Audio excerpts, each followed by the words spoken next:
welcome to OverShadow ShadowCast. We host Thomas Anderson and Abigail Mowat, Tech Wizard. Hello. Hello. Your turn to be monotone. I'm going to put energy and effort into everything, even when it doesn't make sense. Okay then. No, if you're being me, you have to have even more monotone than that. I'm very monotone. Come on. Okay. I'll be the Okay. anime version of me. I will be the monotone version of me. What have they done to you? No! This is a very Every strange. episode. This is a very strange introduction. Every episode of anything anime always has a Darth Vader moment from episode 3. No! Now we just need an intro which has nothing to do with the actual episode. Every anime has an opening sequence that has nothing to do with the episode whatsoever. Yeah. My favorite one is Vampire Night. Nothing in that introduction has virtually anything to do with what's going on in that show. It is fantastic. Yeah, the intro sequence, yeah. And I love the music. It's always And good to have... you're watching it, kind of waiting for the scenes from the intro, thinking, when do these come up? Never. And it's always disappointing because it's like the most stylized, and you're just waiting for these beautiful images to come up, and nope, it's just, you're never gonna see that. It's just the intro. But the other extreme is that the like, I don't know if you ever watched the Clone Wars. No.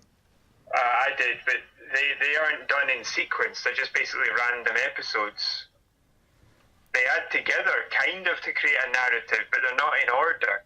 So A lot of time when anything, but that used to be on Cartoon Network, didn't it, over here? aye. A lot of times on Cartoon Network, especially in the UK, they do not put things in sequence. The only time This I've... actually isn't in sequence. Oh, okay. But I was gonna These say are not with... made in sequence. Because I was going to say that in Steven Universe and Adventure Time, they never show that in sequence over here. Right, okay. I had to watch it on a subscription thing to be able to see it in sequence. And it'd be surprising how much it made sense after that. But anyway, shall we get back? The Clone Wars isn't done in sequence, it's the random episodes, but when the voiceover man introduces the episode, you're sort of trying to figure out what right, I've seen that before, but when? Which is the exact opposite of the sort of typical anime intro where it's like, this never comes up. Like, this definitely has come up, but I can't remember when. And to our listeners, it must sound like they've missed a section, because I feel like I've missed a section. I don't understand why we automatically went into anime opening title sequences. I can't actually remember why, but we have. Because you were going to go Robotone this week, and I was going to go hyper accentuating of everything. Yeah, but we must win to save the world. I cannot go monotone for the entire thing. I have too much emotion in anything I say, I think, to a certain degree. By the way, thank you for listening this week to us, even with this odd intro. I feel like I zoned out at one point or passed out because I have no idea where we are now. Well, how about we go straight in? And explaining as the fact that, yet again, you sound like a robot via a tablet because we can't be in the same location again. Yes. This is happening more often. Yes, but we're going to go to what have we been playing. Okay, I just wanted to explain it to everybody why you sound like that again. That's fine. Right. So what have you been playing? This week, I have been playing and have finished Halo, the first game. Out of the what's it called? Master Chief Collection, there we go. I knew the word mastered was in there somewhere. And I'm glad they didn't try and put some sort of spin on Master with like Remaster Chiefed Edition. Yeah, that would have been terrible. But what's the first Halo called? Is it called something CE? CE stands for Combat Evolved. Is that how you spell it? Is that how you pronounce it? I don't have my glasses on. It, but that is how you pronounce it. That is how I pronounce it. I don't have my glasses on for this. It's been written down. I can't read. Oh no. I don't know where my glasses are. No, just dyslexic. International rescue to the international. So yes. Yes? Tell us more. Well, because I don't want to spoil it for everybody, so I've been talking to Tommy for this last few days because it was a few days ago I finished it. I've been trying to talk to him about how do I go about this without actually spoiling it for anybody because I don't want to spoil it. So I thought I would just give a quick roundup of what I thought of the entire game, if that's alright with you. Uh-huh. Okay, so first of all, I'll say that because I kind of felt like I was nearing the end, because you kind of felt like it was, but everything was getting a bit more dramatic, that I was getting towards the end. So I was like literally staying up and playing this game, and sleep did suffer for it. I'm glad I'm on holiday this week, so I was able to play it properly and it not destroy my cognitive behaviors at work instead. So, first of all, I'd say the story was actually quite easy to follow if you pay attention, and I learned to pay attention as it went on, because as we all know, I don't really pay attention to story all that much. Especially, Tommy's heart breaks whenever I say I don't pay attention to the story in Star Trek.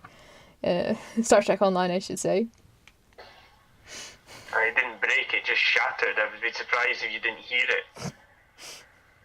What's so little? I mean, it was more like a tap than an actual. That's it. That's it. I'm going full Robotone. We can ask the wizard for a bigger one if you want. Anyway. No, because then we'd have to play Elder Scrolls Online together, and you wouldn't be listening to that story either. I'm like Wizard of Oz reference there. I know, but I was trying to put it into gaming because there's no Wizard of Oz game that I know of. So I tried to put it into a game we would be playing co-op online, which I think that was just the first one that came to mind. Tumbleweed.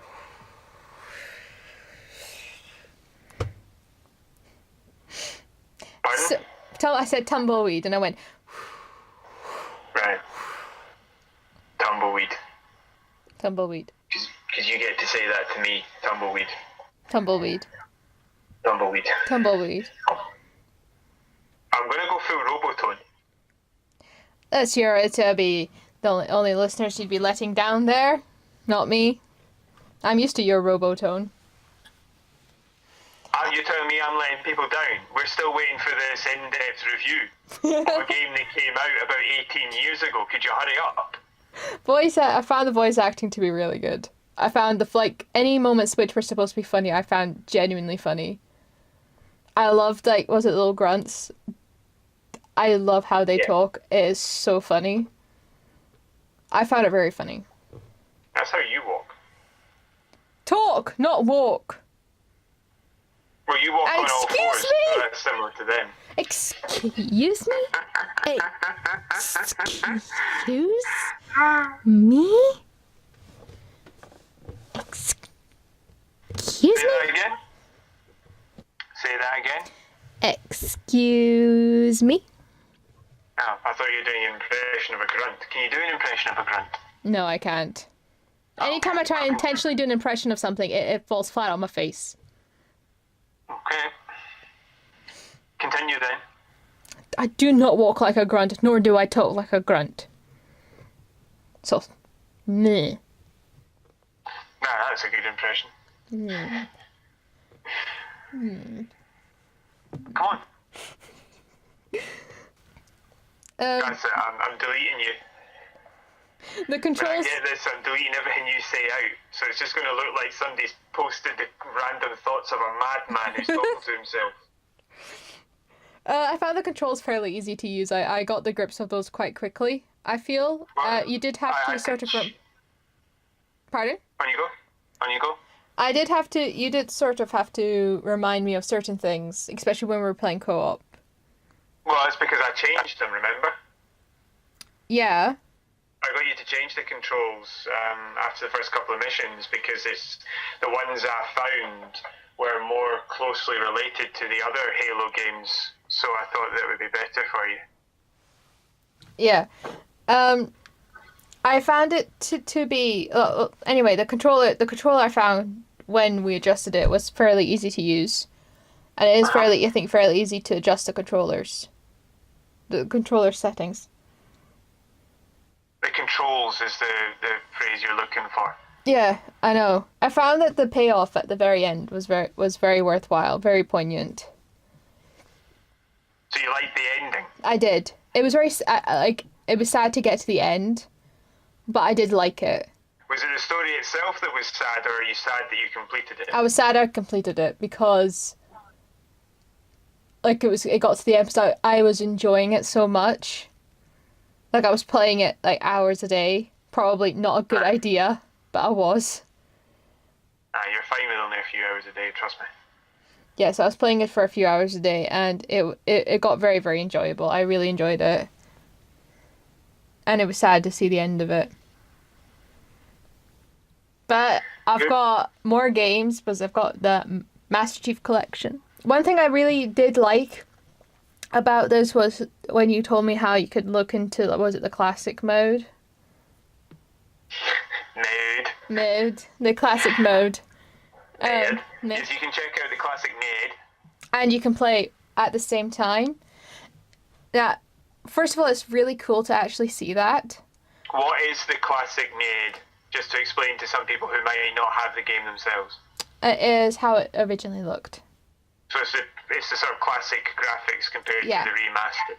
Right? Yeah, it is. First of all, you think that looks, it's just like cool to see that, but actually it has a practical use as well, because certain things are actually easier to see in the classic graphics mode, like anything you have to pick up, like grenades and things like that, because in the remastered version, everything's very bright, so it's actually very difficult to sort of see individual bright things. But in the classic mode, everything's very dark to begin with. So the bright things really do stand out. So it's actually a lot easier to see that way. So... But the converse of that, obviously, is that the classic can be very, very dark in certain dark areas. Yeah, but any time where I wasn't worried about enemies sort of sneaking up on me, and I was just trying to collect stuff, I just switched to classic mode and I was able to go around. Yeah.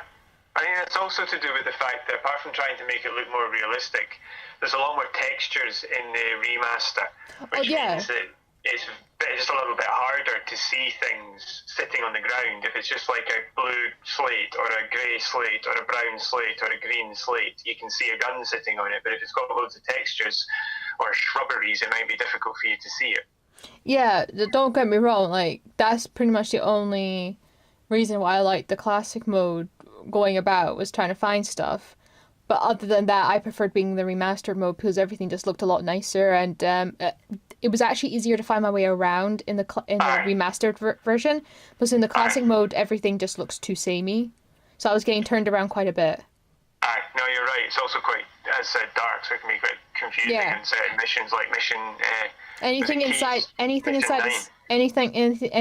a spaceship, pretty much.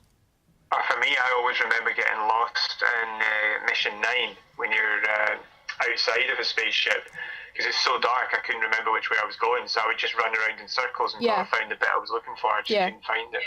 But in the remaster, it's much easier. There's one thing, though, which is that the hitboxes don't match up to the graphics boxes between the original classic mode and the remastered view. So sometimes you'll be hiding behind a wall in the remastered graphics, and then they'll start shooting through a bit of it because their original isn't quite where that wall is, or that pillar is, or that box. It's not quite in the same place, so you can actually be seen, but you don't know that. And other times you can use that to your advantage by seeing through a wall or around a corner that's been moved in the classic, so you can see through something they can't shoot through, and so you can have a look but they can't see you. But that's functionally, for that to have an effect, is actually quite rare. I think I only really noticed that as a beneficiary effect on legendary difficulty on mission 3, where you're sneaking around a ship, and I could see around corners easily. Yeah. And sometimes I'd be shooting the corner by mistake, but that's it. The rest of the time it didn't really matter. I do like the remaster for most of it, but there are some things I like about the original. Yeah, well, and every time I was trying to I kept doing this though, where if I was trying to like restart from the last checkpoint, I was getting confused, especially if I was getting like thwarted by loads of different Covenant or enemies or anything like that, because I kept hitting. Was it the start button? Is the one of the lines? Yeah. Aye. Right, I kept wanting to hit the start button, but I was actually hitting the other button by mistake. So instead of hitting pause to restart from the last checkpoint, I just kept going to classic mode. Yeah. And I was just like, why is it happening? This will save me. Now I've gone back in time. From many checkpoints ago. Yeah. 18 years worth. I think we should refer to those two buttons as I'm sausages. 6 years old again. We should refer to those two I'm buttons not. as sausages. I'm 8. 18 years ago. I was 8, not 6. Yeah. That confused me. Right, rudimentary maths aside, can we get on to the hardcore topic of sausages, please? I think we should refer to those two buttons as sausages. Why? Because the right-hand side is link sausage and then the left is square. Oh, that's a good idea. And it's quite Scottish, because most people haven't got a clue what square sausage is. What did you think? So we've had graphics. You liked some of the funny stuff. I liked that too as well. I think it's quite understated, so they only use it every now and again, and therefore they put effort into it, so it works. The story really does unfold quite nicely. You do feel it sort of like, I'm confused, what is happening here? And then as it slowly unravels, you basically, your comprehension follows the characters. Yeah. The voice acting is really good, because there's very few lines in it that don't come from Cortana, and they hired a really good Cortana actress. Yeah.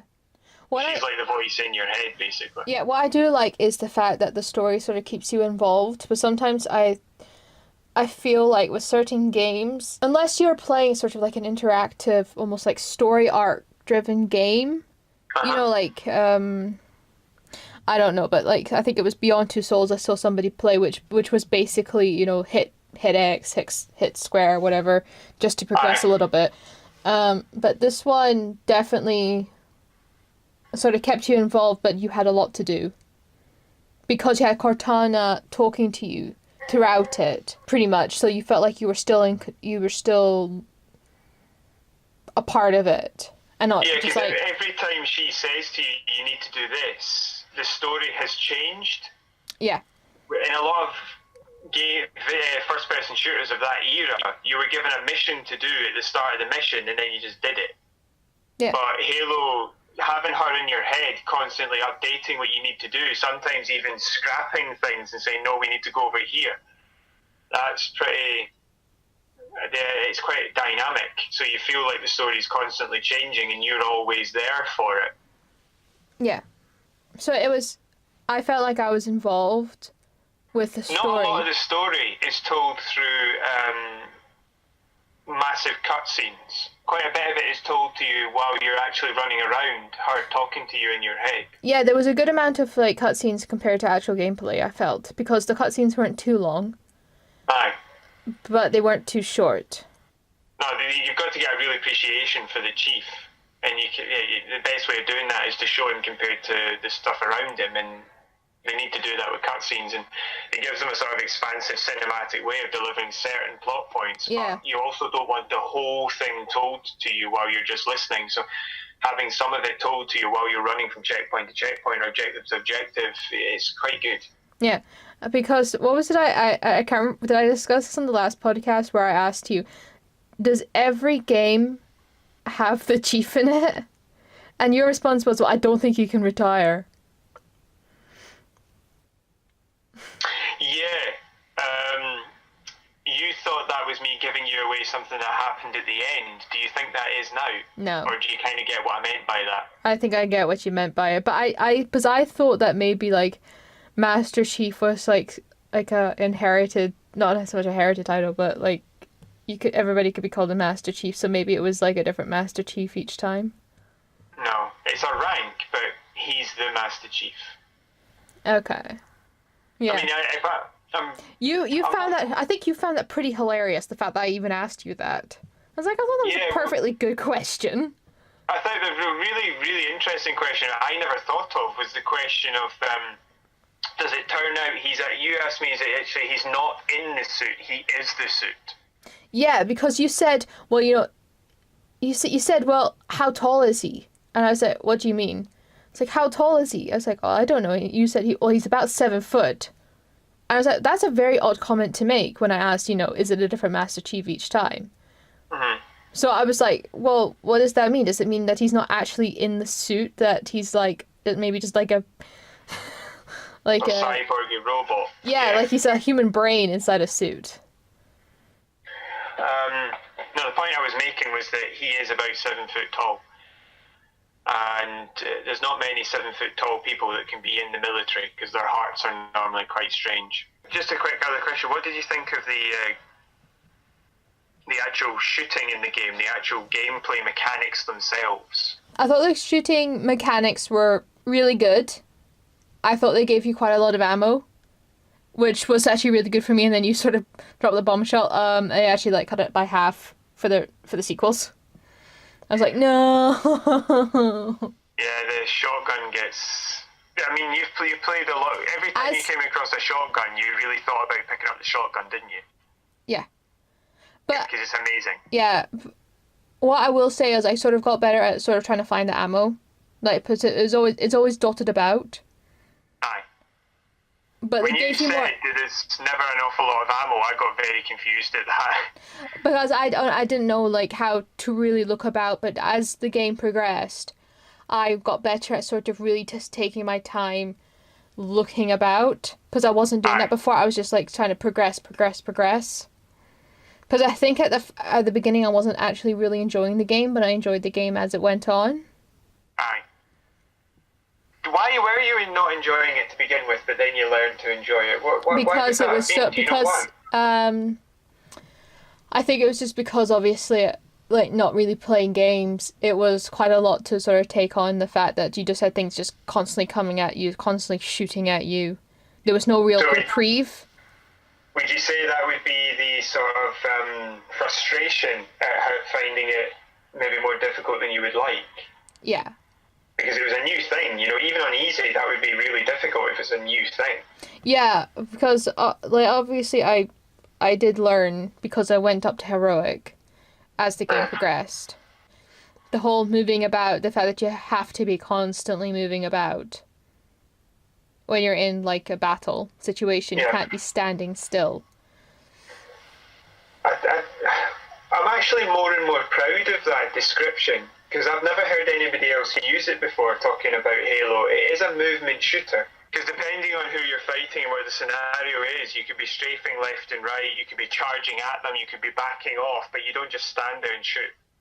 No, because they will shoot back and they will come at you and they will kill you. Yeah, they did with me many times. It's like in Call of Duty, you'll take cover behind a box and then lean out and do a bit of shooting and then slide back. That doesn't happen in Halo. Not in the same way. See stuff like this I always find this funny. No matter if I'm watching somebody play it or if I'm playing it, there's this thing where if things are in a room which could kill you, they stay in that room so you can be outside, heal up, and they will not attack you.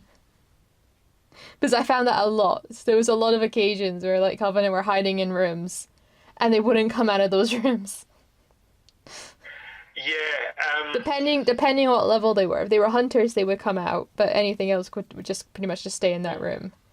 Yeah, that was another breaking it to your point is that I think that was a coding thing. Like they made them so that they would be difficult to fight because they would stay away from you basically, and that meant because all the Covenant are ranged units, they've all got guns. Even though they can hit you pretty hard when you get close, it meant that if you tried to close the distance, they would just pick you off on the way across. But in later games, they sort of delve into the actual characteristics of the species, the Covenant, a little bit more, so they actually change it up a bit, so that doesn't behave the same way in future games. Right. But in this particular one, you're right, it was really difficult to fight when they hide. But they're not hiding because the coding doesn't let them come out. They're hiding because the coding says to them, let him close the distance and take his shields off while he does. Right. But what did you think of the actual shooting itself? Not just how much ammo the guns have or how how did it feel? Did the guns feel like they did damage? Did you ever feel like you were wandering around with a pea shooter instead of a gun, or Yes. I felt a lot of the times that pistol wasn't really doing anything. Because even if from like long range distance, if I was like zooming in and shooting, I was having to, especially like the elite. Yeah. It wasn't really having an effect on them whatsoever. I had to get up really close for it to really have an effective target on it.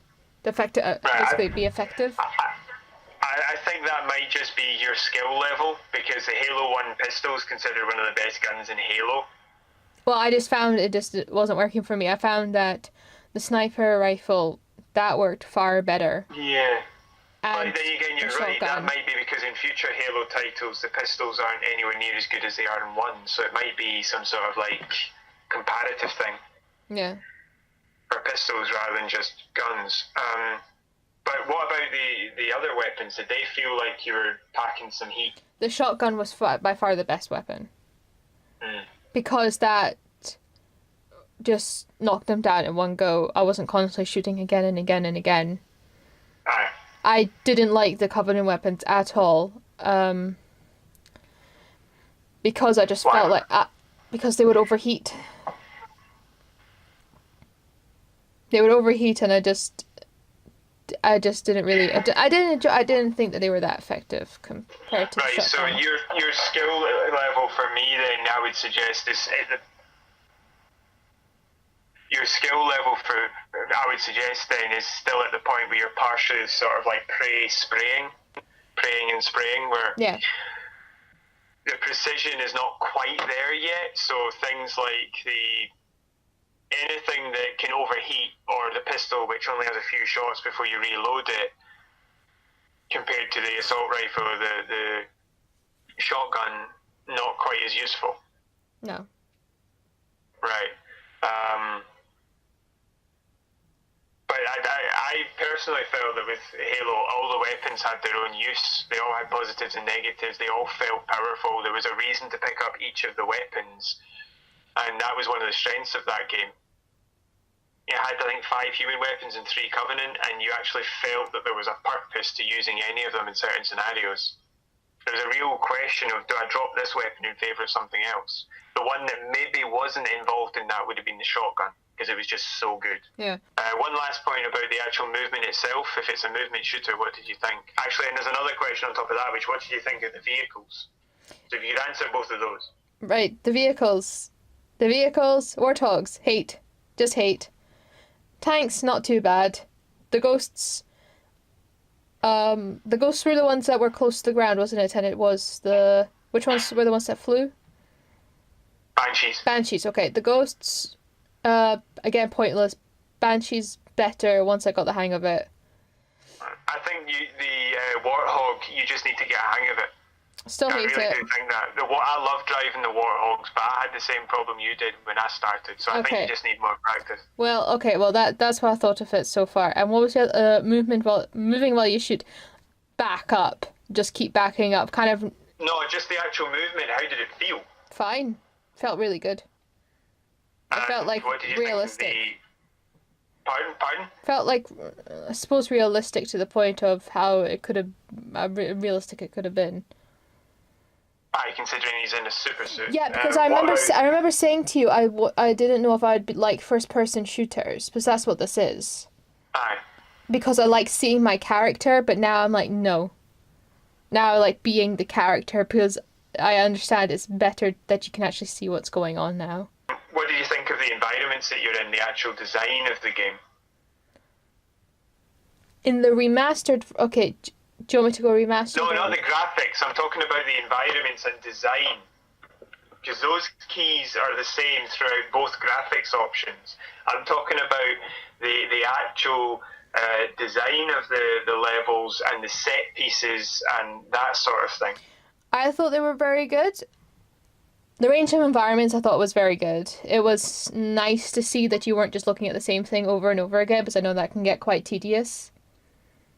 There's a level in it, there's a part in it that I won't give anything away, but you said is considered the worst bit in it because of the repetitiveness of it.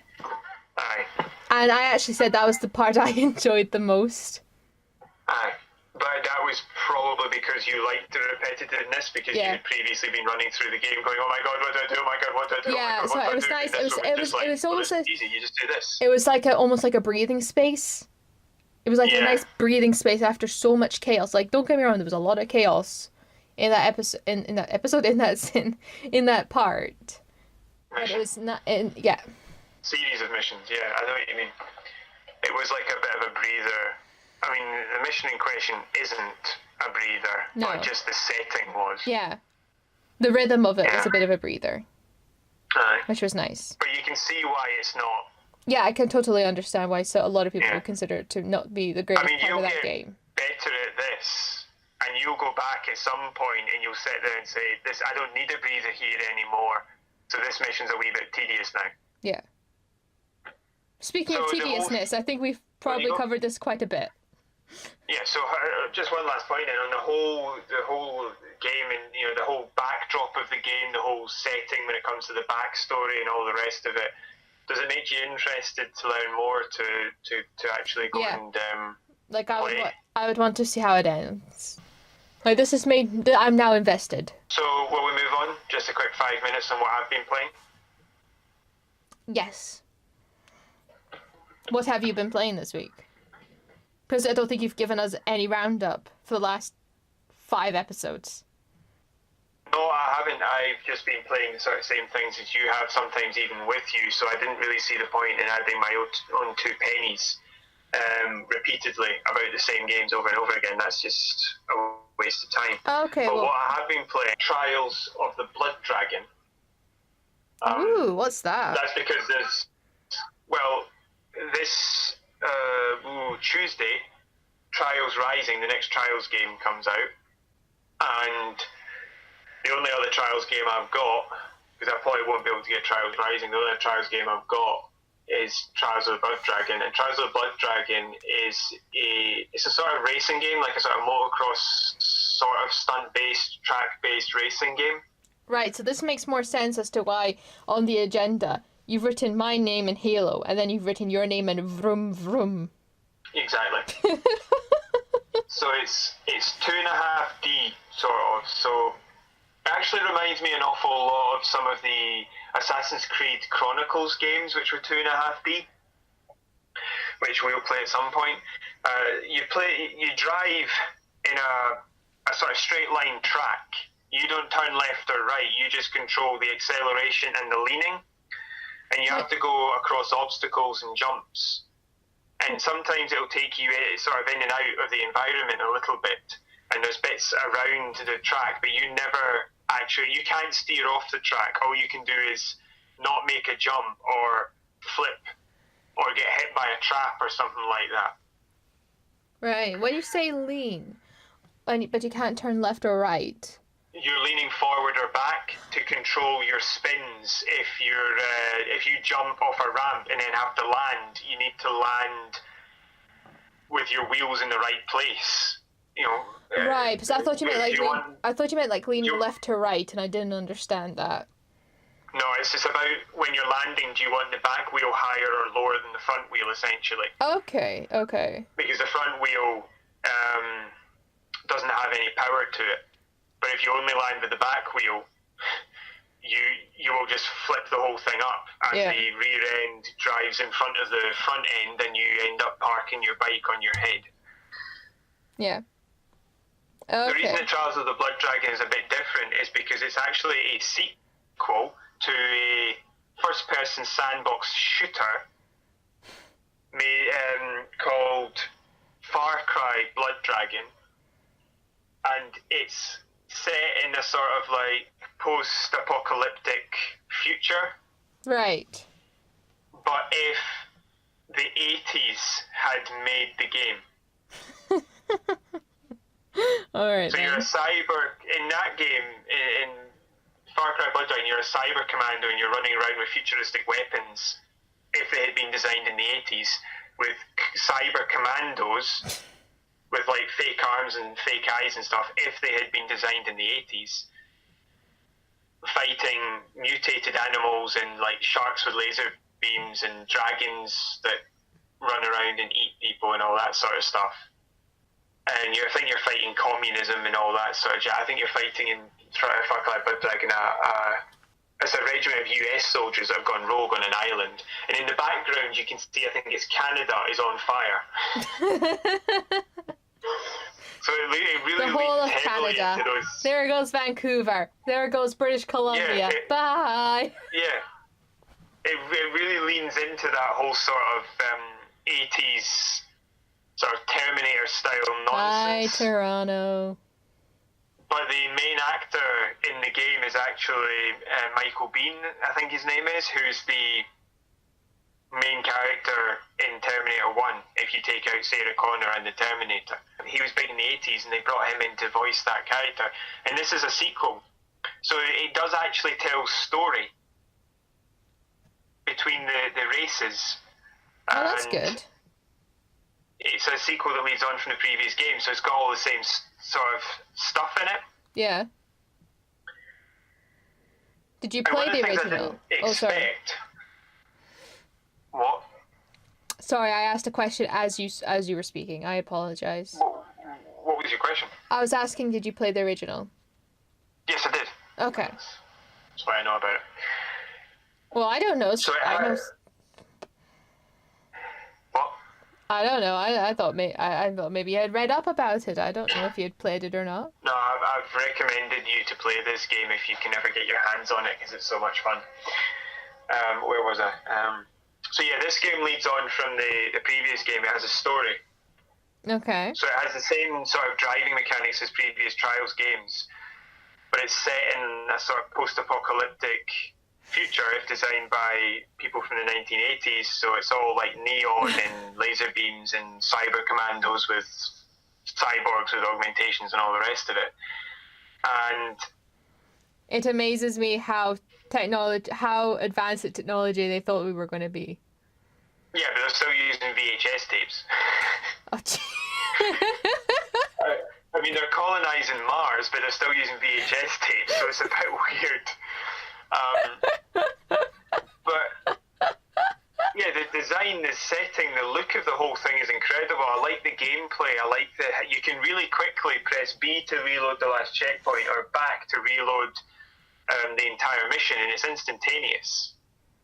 Oh, that's good. It really makes it easier to get lost in it. Yeah. It gives you a ranking system when you do them. Yeah. And it also gives you tools in certain ones. So sometimes you'll use a machine gun to shoot bad guys from your bike, and sometimes you'll use a rope and grapple to swing across big, expansive gaps in the track. And there's lots of varied settings and challenges, and I do really enjoy it. I have really enjoyed it. I think there are some small times where they've put a checkpoint in the wrong place, or the bike doesn't quite behave the way it's supposed to, but it is a good challenge. But one of the things that did take me by surprise was they also have missions where you're on foot. That's odd. Yeah, and it becomes more like, this is why I think it reminded me so much of Assassin's Creed Chronicles, because you're then sneaking around, and it's the same system. You're just running in a direct line. It's a still 2.5D game, but sometimes you got to pop up and shoot people, or shoot things to cause things to happen, or hack computers, and you've got jumping obstacles you've got to get around. Yeah. But I didn't expect it to happen, and when it happened, I actually had... When I replay the missions to try and get a better score, the ghost I have is my previous ghost. So the ghost is a little marker will ride the track at the same time as you. Okay. Letting you know how you did last time, Oh, so that's you know whether or cool. not you're beating yourself. That is cool. Do you like that? Yeah, I like it when games do that, I really do. Because it gives you something you can really actually beat. Or if you're struggling, you say, well, I must have done really well last time. Yeah. But when I redid that mission where you first go on foot, you go for a bike for a little while, and then you get off the bike and you get on foot. And I turned while I am still running through the mission, I can see the little marker stop dead once I'm on foot and start running backwards and forwards, just wondering what is going on. I did not expect it, but it is an addition that I really quite enjoy. I think I've always wanted to. Yeah, I think I'd enjoy that too. Sorry, there's a bit of an echo going on there.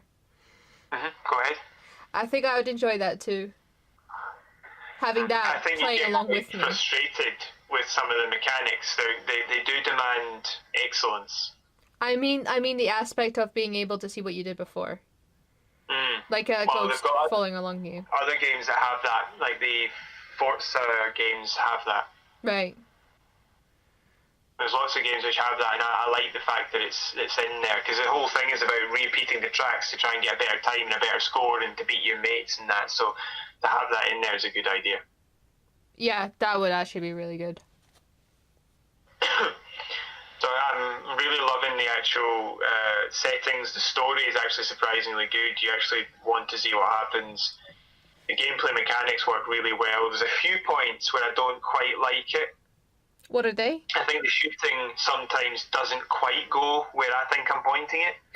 And the bikes are a little bit too easy to flip, a little bit easier than you would expect. Yeah, so it's not like a true representation of what would actually I think it's just a little bit easy to flip them over, just a little bit. I might be wrong. It might be really easy to do it, but I've never flipped one, so I can't tell you. I don't have any of the feedback. That's the problem. You don't get much feedback letting you know when you're about to flip it. So that's the point. It feels really easy and sudden because you don't really get. It's entirely visual when you're about to lose control. You don't get any feedback through the control. I just think if you're about to flip a bike, you'd feel it. Yeah. That's the only issue for me. Other than that, sometimes you can be flipping while shooting, or you can be floating around while shooting.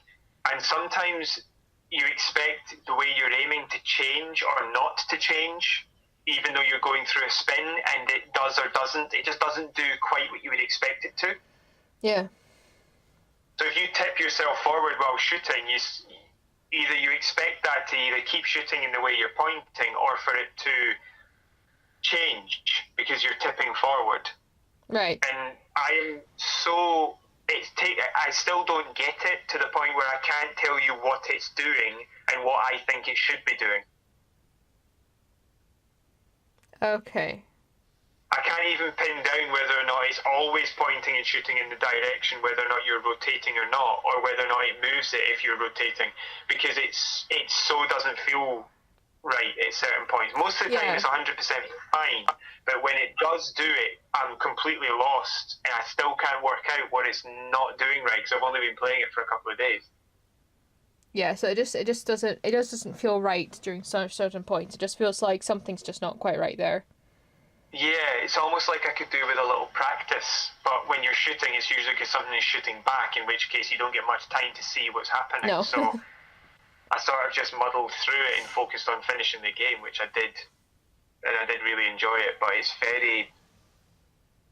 that's very confusing to me. Some of the shooting aspects is a bit confusing, and But yeah, it's Trials. Trials is a good name for it simply because you've got to, you're not going to get 100% on every playthrough. You're going to make the simple mistake of having gone in with too much speed for a jump, or not enough, or you've grappled too soon, so the cable's too long, you can't get to where you're going, or you grappled too late, the cable's too small, so you can't get to where you're going. You're going to get stuff like that. Yeah. So you've got to repeat the levels over and over again. So Trials is a good name for it. So Trials Rising, if you're into Trials, I think Trials Rising, from the look of what I've seen, if it's anywhere near as good or better, hopefully, than Trials of the Blood Dragon, which is the one I've played, I'd have a good look at it, especially if you're a Trials fan. Oh, okay, cool. But if you've never played a Trials game before, it might be worth looking at the back catalogue. And I'd recommend Blood Dragon to see if it's a bit cheaper, to see if you like Trials games. If you do, then maybe you could try Rising. Right, I'll definitely be looking out for that when on any gold deals or anything like that. Because I had a lot of fun with Trials of the Blood Dragon, and I could definitely see myself having fun with the other Trials games, which I'll have to confess I wasn't entirely convinced would happen, but it has. Okay. So that comes out for Trials of the Blood Dragon's already out, and Trials Rising, which is the most recent one. I think there's actually one in between, which was not considered that. It didn't add too much. Trials Fusion, I think it was. Yeah. But Trials Rising comes out this Tuesday, 26th. Okay. So it'll be out for a day when this goes up.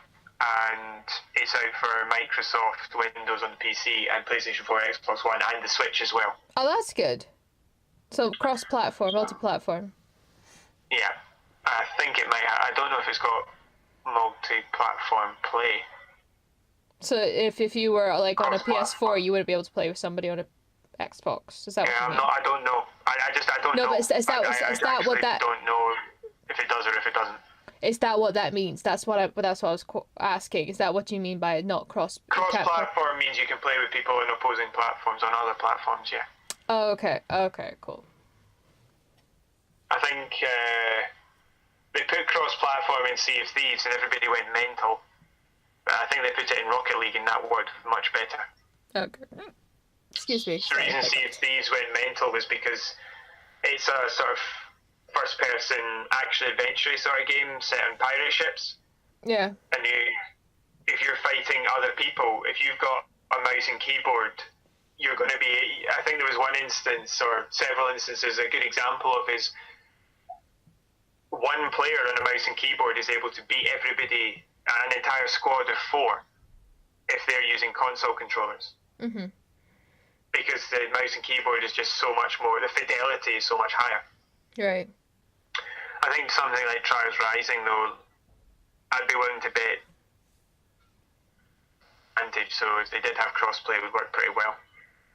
Okay, Just one last good point about Trials of the Blood Dragon, though, is that when you're loading the game up, and it gives you the standard, like, this is the company that made it, this is the company that published it sort of routine that you get when you're loading a game up. Yeah. They've redone some of their icons in 80s style. And when you're playing Blood Dragon, during some of the cutscenes, it's like somebody changes a channel during the cutscene, and you'll randomly see an 80s style advert, and then it'll cut back to the story.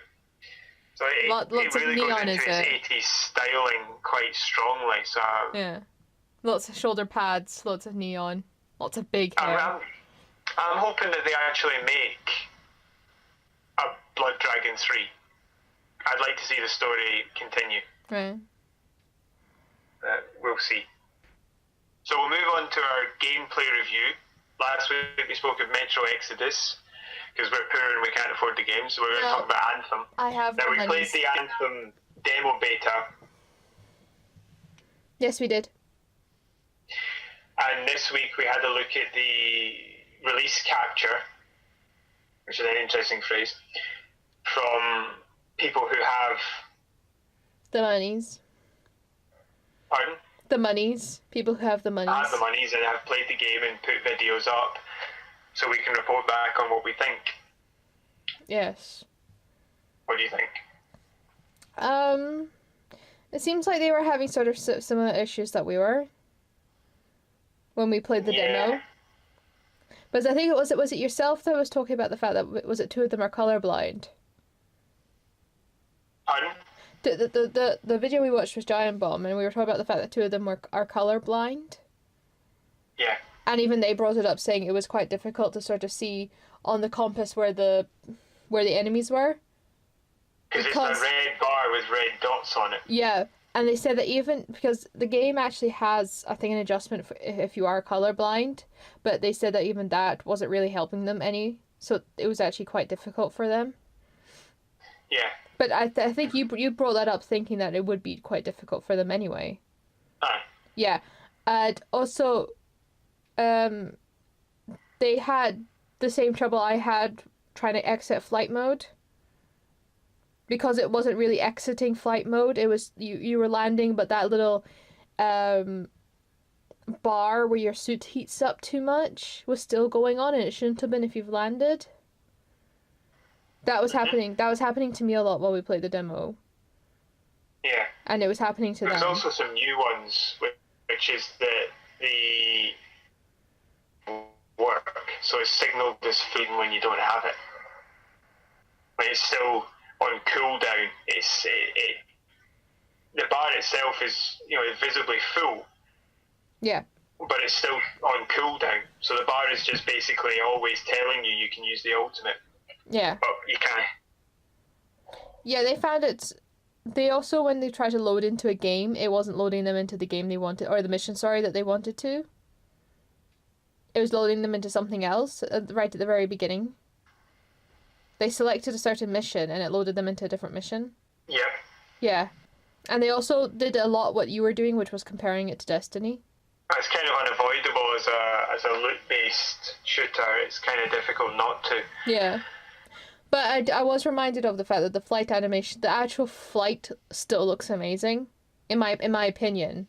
Like, it feels like you are actually flying. And especially when it, like, pulses and you just go... like your engines do a quick pulse and you just like zoom off slightly for a little bit and then the camera catches up with you. No, I do like it. It's quite cinematic. My issue with the flying is sort of twofold, is that it overheats so quickly that it sort of functions as a psychological barrier to you using it. Sometimes you feel yourself that, is it worth flying, because then I'm going to be stuck because it's going to overheat so quickly. Yeah. Secondly, you have to hover to actually shoot. You can't fly around and do it. So you can't really dive bomb anything, which is a sort of major missed opportunity. It's good, but it's not as good as you think it could be, basically. Yeah, the actual feeling of flying and the mechanics of flying are pretty good, but it's like that just missed opportunities. It's like that took more of the attention away from anything else. Like, that's what they focused on more. But yeah. Yeah, I don't know why they did, but you're right, that is what they did. Yeah, pretty much. I think, though, the most disappointing thing is that after having played the story, they came to the conclusion that the story is boring, that the people are boring, the voice acting is boring. It doesn't really feel like it matters. It doesn't feel like it really matters what answer you give when people ask you questions. It's two variants of the same answer, and then it doesn't have any effect. Yeah. And the mission types are all the same. There's like 3 of them basically, and that's it. It's just go here and shoot loads of stuff.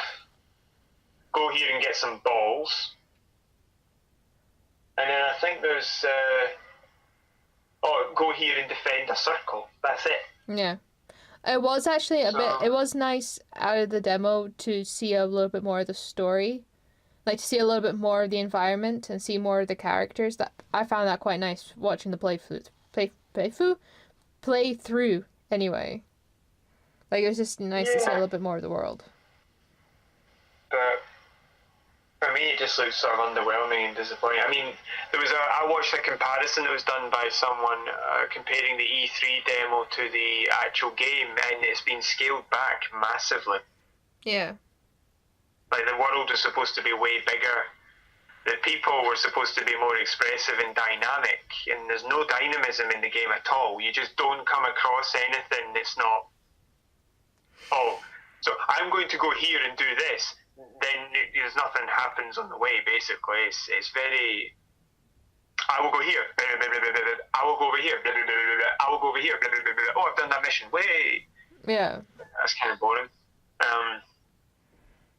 And as I said, I don't actually think it even looks that good, because the people all look brain dead. I just feel... They don't even move. They don't even walk around. Do you know I was watching today? I was watching like some old videos on YouTube of people doing face swap. You know that app Face Swap? Do you remember? Did you ever see things like that? That's kind of... And then I went to watch the gameplay of this. I was like, it kind of looks like people's faces have been face swapped onto these characters. Like, it doesn't sit like it's a mask. It doesn't actually sit like quite right. Like, it doesn't... Like, the way that the face moves doesn't really correspond with how the body's acting.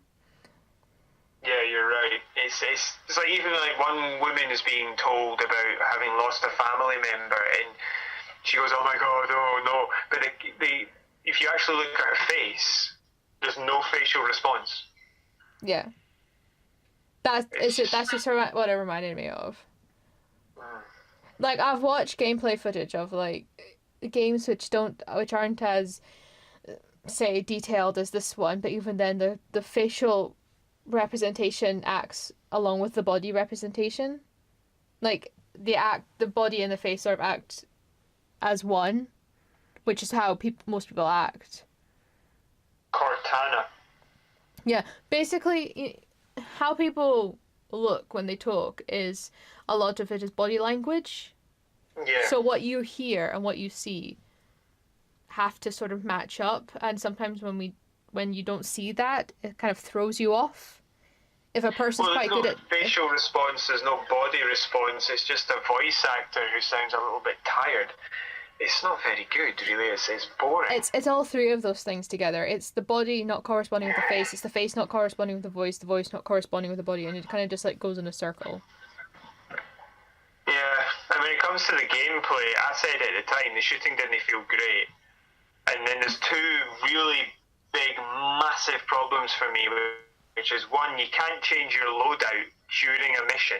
So if you go into a mission not knowing what to expect, you can go in with the wrong weapons and have to quit out before you can try it again. You can't work out... They were talking about there's a combo system in it, but they never explain it properly, and you can't even try and work it out for yourself because you can't change your loadout on the fly to see how the different combos work together. You have to go in with it, so it would take you like 4 days to work out what's happening, so nobody knows how that works. Yeah. But it's stupid that you can't change your loadout, and second, you go with like 3 loading screens to change your loadout, and then the second one is that I said when we played the demo that the suits, the javelins, actually acted different and felt different depending upon which one you were in. They were different from each other. But according to these people who finished it, after you played like a few hours, the differences between 3 of the suits are kind of meh. They don't really matter anymore. You're basically still pressing the same buttons. Not really that much is different is happening. There's no real leveraging of the apparent differences between the javelins, with the exception of the Colossus. Yeah. Because the Colossus doesn't have a dodge, it has a shield. And it can use that shield, I think, at any point. So if it's reviving, it can bring its shield up. If it's flying, it can bring its shield up. And it can bring a shield up and just run into bad guys. It has weapons that only it can use. So it's actually a different thing. With the other 3, they're all basically the same. So they've not even leveraged that key difference. There's a reason why they let you unlock them all, because they behave differently, but yeah. And then there's some suggestion that they're going to add in more javelins, but possibly charge for them. Well, I don't think that's going to work very well, Sunshine, because a new javelin would basically be a new class. And if you charge for that, then it's not going to work well for you at all. No. So I think the most most accurate but condemning thing you can say about it is that it seems boring and that they've missed a lot of opportunities. The game basically was released, I think I said I would be surprised if I saw it before 2020, back when I originally heard about it, and I think that's the case here. I think they should have waited. Right, do you think that they... Even the enemies aren't very good. The AI is a bit lackluster, and I don't actually like the enemy types. I don't care about fighting them. The shooting doesn't feel great. It needed another year of work. The story's rubbish. Fort Tarsus is nonsense. The people in it are rubbish. It's just boring and rubbish. It's not technically bad, it's just not brilliant either. It's meh. And considering that this is the same crowd that wrote Dragon Age and KOTOR and Mass Effect, it's bad. It's underwhelming for yourself, who's played other games by them. Is that what you mean? Yeah, it's right. just that you can tell this isn't the same crowd. Shall we move on to the news? Yes, we will. News piece 1. I've only just noticed that both stories start with the word Bethesda. Are being sued over a trademark. The trademark in question is for the potential title of The Elder Scrolls 6. Redfall is the proposed title. Redfall is the title of a book, post-apocalyptic survival novel. The author actually had his lawyers contact the gaming company in question so they could work out a deal to let them use the name, and they ignored him every time he tried to contact them, so he was left with no other choice but to lodge a complaint. A total lack of communication from ZeniMax suggests that they're going to fight this in the courts, which they do have a habit of doing. What they normally do is they fight it in the courts until they end up with a settlement that favours them. They've done it in the past. I don't really see much of a stand here. It seems pretty straightforward. You know, he's willing to let them use it if they pay for it, which will probably be the end result anyway, so I'm not sure why they're fighting it. Even if they, agree to terms, that would be the terms, so I'm not sure why they're fighting it. Because it's pretty clear, a post-apocalyptic survival novel, you could see that made into a game or a comic book or a TV show. You could reasonably see the same happening for Elder Scrolls. And people call them Skyrim, they call them Morrowind, they call them Oblivion. They don't call them the Elder Scrolls, blah, blah, blah. So if you've got a book called Redfall, it's going to start to impact on your IP. Yeah. I can see why he's had to do this. But the fact that he reached out and said that he would be more than happy, he'd be really happy to have his IP, his trademark used in this gaming franchise. He just wants to be paid for it, because that's perfectly reasonable. Yeah, I think so, because, like you say, it's a name of a book. Somebody else came up with this name long before this, before the game. It was 2016 it was originally published. And Right. I think that he put in, it was 2017 or 18 that he put in the trademark. Yeah. I mean, this isn't like trying to... It's not the same as like trying to trademark an actual name. This is obviously something that somebody's made up. Does that make sense? Yeah, that's the point I was going to get to, actually. The book's written by a man called J.J. Faulkner. Yeah. And he's obviously, 2016 is 2 or 3 years before ZeniMax have tried to copyright this. So I don't see how they're going to argue that point. He's well in advance of them. But some of the fanboys for Bethesda have been attacking the author on social media, saying he's just money grabbing and all the rest of it. There was one really interesting point. If he's money grabbing but he owns it, just pay him, right? Yeah. He owns it, just pay him for it. Secondly, interesting point was somebody suggesting that it's pathetic to copyright that because it's just 2 words, Redfall put together. That's not a creation, those are just 2 words. That's pathetic. Then why are ZeniMax trying to copyright it? Explain to me, fanboy, how it's okay for them to and you're not calling them pathetic, but the person who'd already thought of it is pathetic. Yeah. No, you're pathetic. Les stupid. attack him on social media. He's already got one of the biggest companies in the world coming after him. You're supposed to be a little guy too. Help look after him. Yeah. Anyway, I think that they should just pay him some money, and I hope they eventually do, because it looks pretty cut and dry, really. Yeah, so do I. I hope that this guy wins it. Yeah. Anyway. Because authors struggle as it is. Pardon? Or authors can struggle as it is. Well, yeah, he's tried to do a deal, so just do the deal with him. Yeah. Why are you being such beeps? I thank you for reining your swearing in there. So we're going to move on to the next story, which is also about Bethesda. But it's your favourite topic of all time. They just keep making mistakes. It's not my fault. So Bethesda has released the 2019 roadmap map for Fallout 76. Now, we were going to discuss it, but I've actually decided against it, because the game, as it is at the moment, doesn't work. So Fallout 76 does need new content, but it needs the content it has at the moment to work properly more than it needs new content. Great, so we can move on then. Next story then. No need to talk about it. So I'm not particularly. I think this is the wrong time for a 2019 roadmap. They should just put it off to next year, because this game doesn't work. They're just trying to drag more people into a system that doesn't work. The last I heard about them trying to make it work properly is that a player that had put in 900 hours had been banned because he had too much ammunition, and the game assumed he was cheating.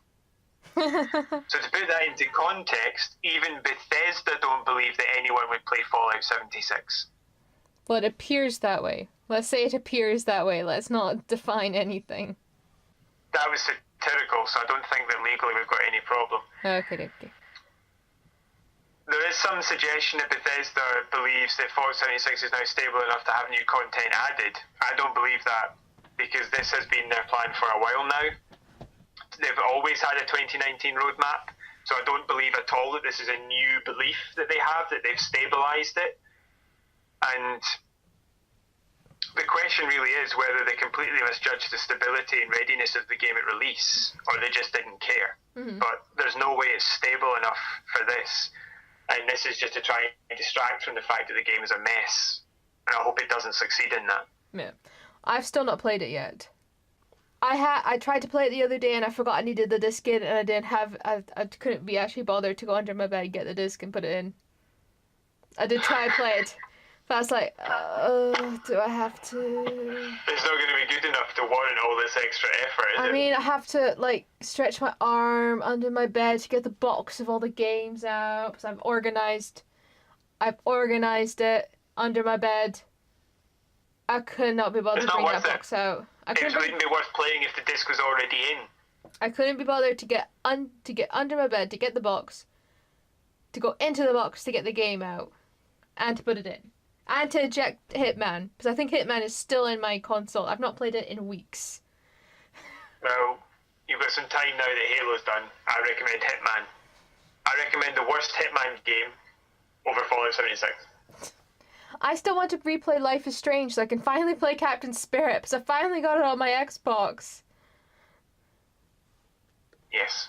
And what did I buy today? What was it? Lords Fallen? Something Fallen? Lords of the Fallen. Yeah. Am I ready for that? But I downloaded. I don't know how good a game that actually is, because I was really excited for it, but when it came out, like, nothing happened. So I know we should play it, but I don't know if it's good or not. I just know we should play it. Because Tommy basically harassed me into buying Witcher 3. And he said, don't play it yet, you're not ready. I'm like, cheers. Not ready. Then why did I buy it? Because it was massively reduced. Okay. But also because you should pay CD Projekt Red just for being them. Okie dokie. CD Projekt Red are the best CD Projekt Red. They're being the best them. Should we move on to the next story, the last story, quickly? No, there was one interesting point that was raised during the video I watched regarding Anthem. Anthem's been released, right? It's an ongoing game. There'll be lots of stuff added to it. Same with Fallout 76. Both of them are underwhelming. Which one of them, from what you've heard and seen, and in the case of Anthem, do you think will be fixed if they both keep working at it and the plug isn't pulled before the other one? I think So Anthem. if they both keep working, if they both keep going, if they both keep fixing the problems and adding content, which one will be good first? Anthem. Why? Because it's got a more unique aspect with the flying. And it's newer. And it's not got as much I think controversy attached to it as Fallout 76 does. The shooting doesn't feel great, but that can be adapted. You need to be able to change your loadout on the fly, but that could be done. They need to fix some of the bugs that they've got, but that can be done.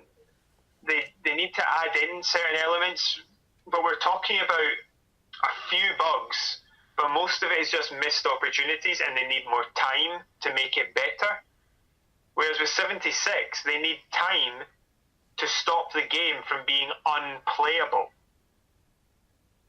Like, Anthem might be boring, but 76 is just enragingly pointless. Yeah. I don't think there's anything wrong with the core concept of Anthem. I just think it's the way they've done it. In the case of 76, I think it is just utterly pointless. So that they're going to have to build an entire new game, basically. Whereas with Anthem, they've got to add a lot, but it is possible. For me, Fallout 76 is as close to a lost cause as I could think. I think you're right. From what I've seen so far, I find that it's going to take a lot to redeem 76 compared to Anthem.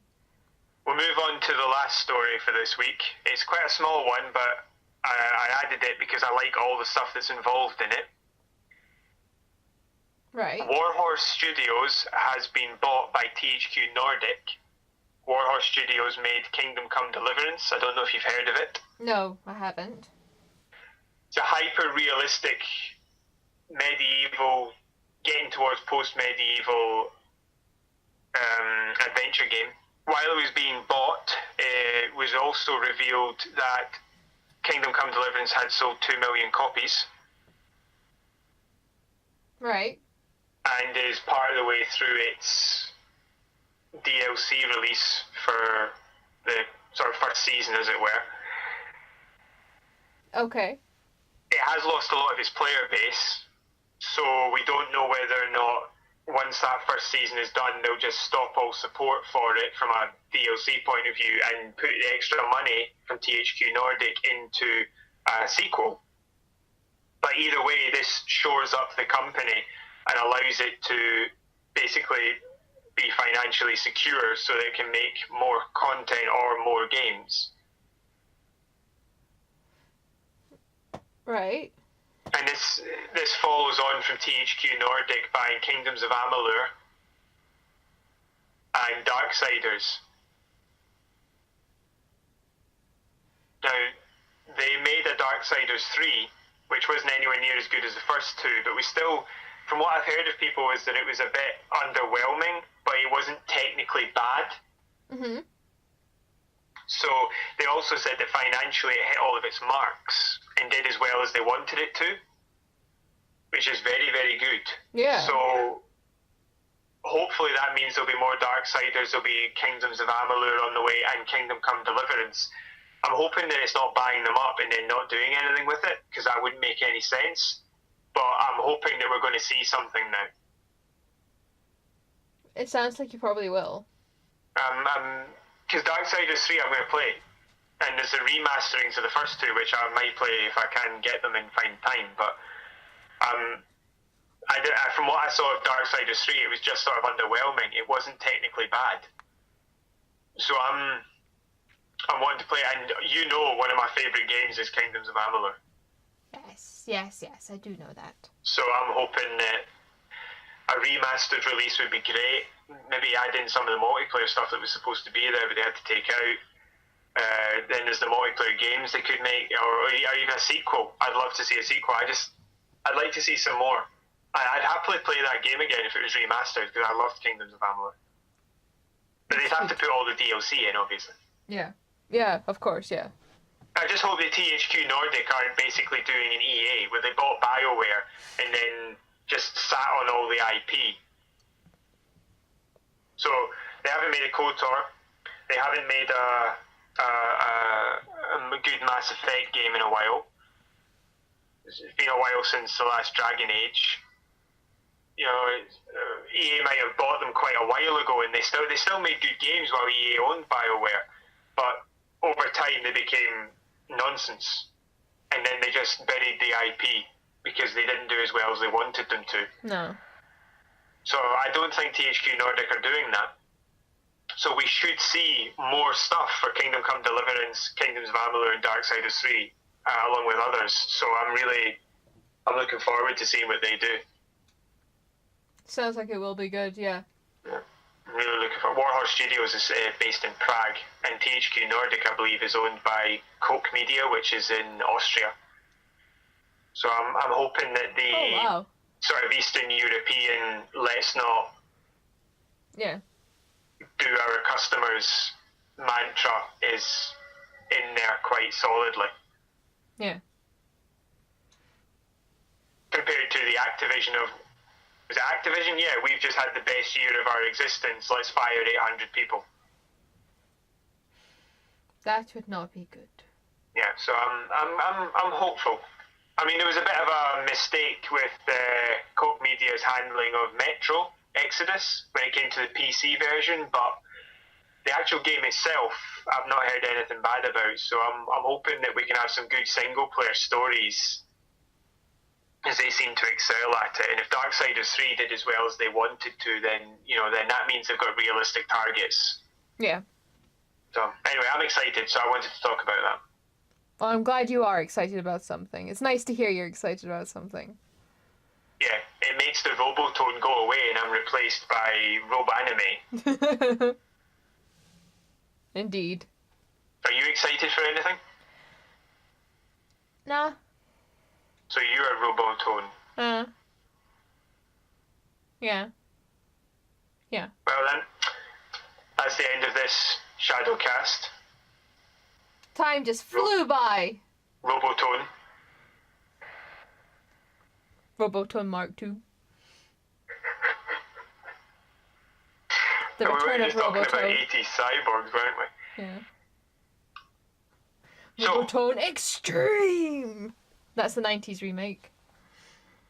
but that's not Robotone if it's extreme. No, but that was the thing about the 90s. Everything was extreme or epic. Do you not remember that? No. Everything was extreme or epic. I just remember adverts. Everything was extreme. You've not seen my clothes. What? My clothes from the 90s. Like, I was so happy to be at school because then I could just wear a simple black and white uniform and not have to wear that mishmash of neckerchiefs tied together that was 90s design. All I can remember from the 90s, in fashion-wise, was everybody had velvet trousers.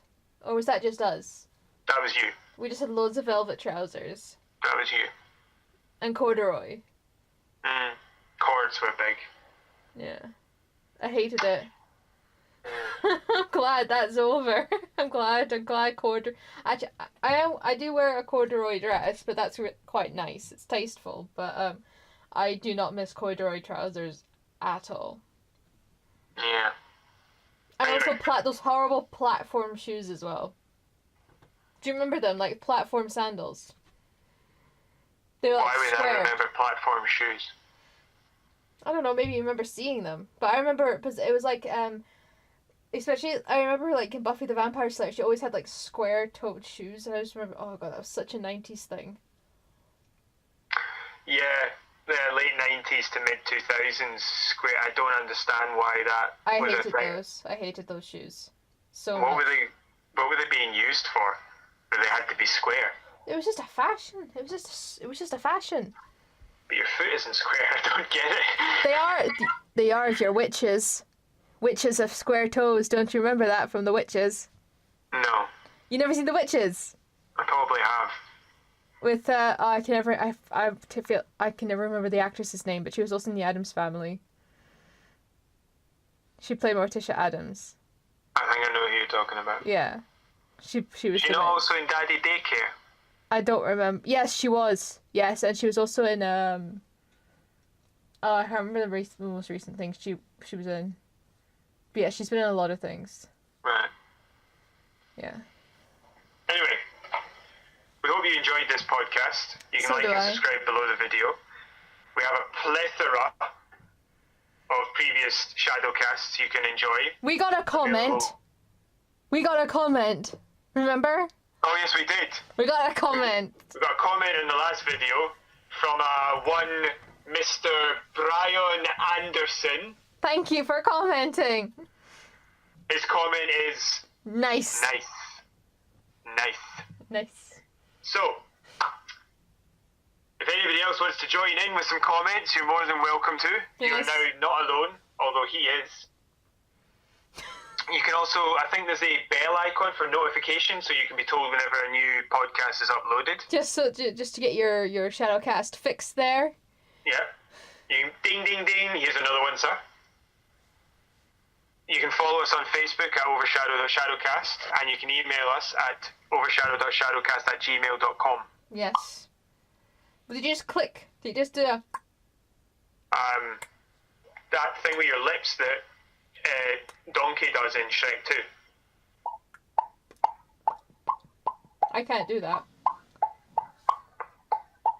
So I will say goodbye. Thank you for listening. I will also say goodbye. We noticed the Robotone has gone as well. So, farewell everybody. Bye-bye.